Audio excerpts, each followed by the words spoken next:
अगर जम्मू कश्मीर को बचाना है, अगर आने वाली नस्लों को बचाना है, तो जम्मू कश्मीर के नौजवानों आपको सड़कों पे आना पड़ेगा।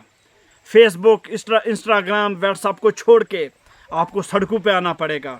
और उससे पहले तमाम सियासी जमातों को एक होना पड़ेगा, एक्टिविस्ट को एक होना पड़ेगा, उलमा हजरात को बाहर निकलना पड़ेगा, सबको बाहर सड़कों पे आना पड़ेगा। और यहाँ तक कि अगर दिल्ली जंतर मंतर पे जाना पड़े, दिल्ली मोदी हाउस के बाहर जाना पड़े धरना देने के लिए, तो वहाँ भी जाना पड़ेगा और दुनिया को बताना पड़ेगा कि आज जम्मू कश्मीर के साथ क्या हो रहा है। कल आपने देखा होगा कि एक तानाशाही फरमान निकलता है जिसमें यह कह दिया जाता है कि अब जम्मू कश्मीर के लोगों को वोट देने का हक भी नहीं है। और ये जम्मू कश्मीर से स्टार्ट हो रहा है, उससे बाद पूरे भारत में मुसलमानों से हक छीनने की कोशिश हो रही है कि उससे वोट का देने का हक छीना जाए, उसको MLA सांसद बनाने का हक छीन लिया जाए। और ये जम्मू कश्मीर से स्टार्ट हो चुका है, जो कल एक नया तानाशाही फरमान निकला है, एक नया ऑर्डर निकला है। उसमें यह बता दिया गया है कि जम्मू कश्मीर में अब non local, army, CRPF, BSF, मजदूर, लेबर तबका सब वोट करेगा और जम्मू कश्मीर की आवाम उनका स्वागत करेगी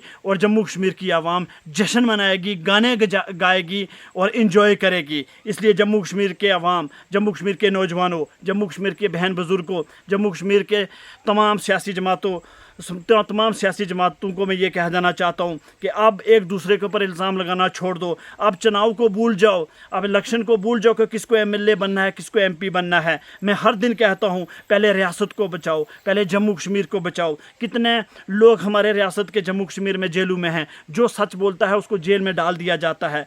वो इसलिए जेल में डाल दिया जाता है, उनको इसलिए जेल में बंद कर दिया जाता है क्योंकि जम्मू कश्मीर की आवाम घरों से नहीं निकलती। जब तक हम इत्तेहाद में नहीं आएंगे, हम यूनाइट नहीं होंगे, तब तक हमारा कोई भला नहीं हो सकता और कोई बाहर से हमारी मदद नहीं कर सकता। मैं एक बार फिर आपसे यही गुजारिश करूंगा कि BJP को, RSS की संघ की विचारधारा को ख़त्म करने के लिए हर मुसलमान को सड़क पर आना पड़ेगा, क्योंकि मुसलमानों को ख़त्म करने की साजिश जो हो रही है और जो रोहिंग्या मुसलमानों के साथ म्यांमार और बर्मा में हुआ था कि अलग अलग रियासतों में जाके, अलग अलग मुल्कों में जाके उनको ठोकरें खानी पड़ी और भीख मांगनी पड़ी, वो आज हालत कहीं ना कहीं कश्मीर से स्टार्ट किया जा रहा है और भारत के मुसलमानों तक ये चीज़ें होंगी। और इसलिए भारत के मुसलमानों को भी, जम्मू कश्मीर के मुसलमानों को भी अब BJP के ख़िलाफ़ सख्त से सख्त लड़ाई करनी है, RSS के साथ लड़ाई लड़नी है। और इसके लिए रोड से लेके प्रधानमंत्री हाउस तक जाना पड़े तो हम जाएंगे। और वक़ार अजबटी ये कॉल देता है कि कुछ दिनों के बाद मैं जम्मू कश्मीर से जंतर मंतर पर धरने पर बैठूंगा